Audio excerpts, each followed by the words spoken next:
On an island lost among mists and spells, a woman waits, alone, immortal, powerful, and cruel.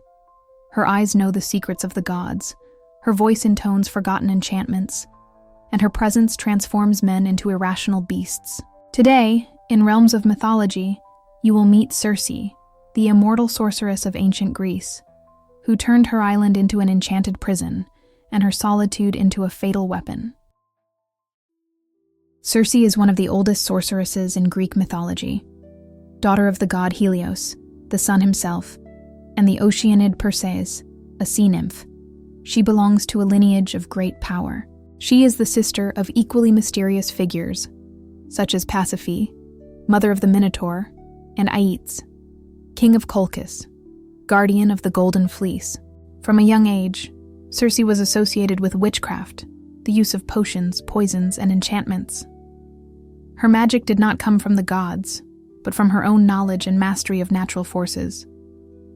She was not a goddess, but she was not merely human either. Circe represents the archetype of the ancient, isolated, wise, and dangerous witch.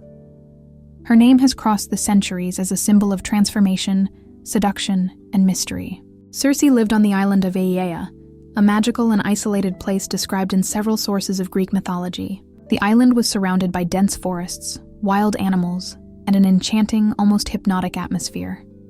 Everything there seemed calm and beautiful, but it was controlled by Circe, who used her magic to dominate the environment. She lived alone in a luxurious palace, where she prepared potions and enchantments. The animals on the island were actually men transformed by her spells. Aia was both a refuge and a prison, both for those who arrived and for Circe herself.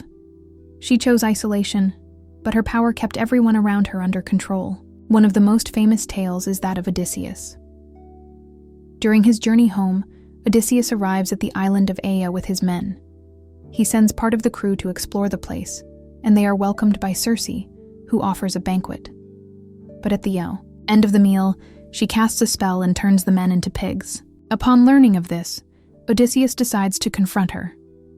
Along the way, he is helped by the god Hermes, who gives him a magical plant called moly, capable of protecting him against enchantments. When Odysseus encounters Circe, he resists the spell, threatens her with his sword, and demands that his companions return to human form.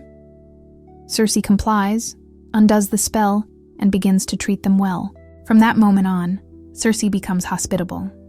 She offers shelter, food, and rest. Odysseus and Circe develop a romantic relationship, and she becomes an important ally, guiding the hero through the dangers he would still face. Therefore, Odysseus and his men remain on the island for about a year before resuming their journey back to Ithaca. Circe represents several archetypes from ancient mythology. She is the image of a woman who holds her own power, without depending on gods or men. For this reason, she was seen as dangerous, untamable, and mysterious. Her mastery of potions, spells, and metamorphoses makes her a symbol of forbidden knowledge, feminine autonomy, and the power of transformation, both physical and emotional. In Greek tradition, Circe was both feared and desired. She could be seen as a cruel villain, but also as a lonely, wounded woman seeking control over her destiny. Her actions raise questions. Was she a vengeful witch or just someone tired of men's betrayal? A manipulative goddess or a woman isolated by her own power? Circe did not transform out of gratuitous cruelty. She used magic as a defense, as a response, as a way of commanding respect. She knew human nature, and that is why she was feared. Circe does not only appear in Homer's Odyssey. She is also mentioned in Virgil's Aeneid, where her island remains a place of spells and transformation. Over the centuries, her figure has been reinterpreted by poets, playwrights, and artists as a symbol of the mysterious and dangerous woman. In modern culture, Circe has made a strong comeback. One of the most striking examples is Madeline Miller's best-selling novel Circe, which retells her story from a new perspective, not as a villain, but as a protagonist. The work humanizes the character, exploring her feelings, fears, and internal conflicts. Furthermore, Circe directly influenced the archetype of the sorceress in several narratives. She is the basis for characters such as the witch isolated in the forest, the seductive woman with hidden powers, or the wise magician who guards ancient secrets. Her image has crossed generations as a threat or as a symbol of feminine strength. Circe has ceased to be just a figure from Greek mythology and has become part of the universal imagination of magic, power, and freedom. And if you enjoyed learning about the legend of Circe, like the video, subscribe to the Realms of Mythology channel and activate the bell so you don't miss the next journeys through the world of myths and mysteries.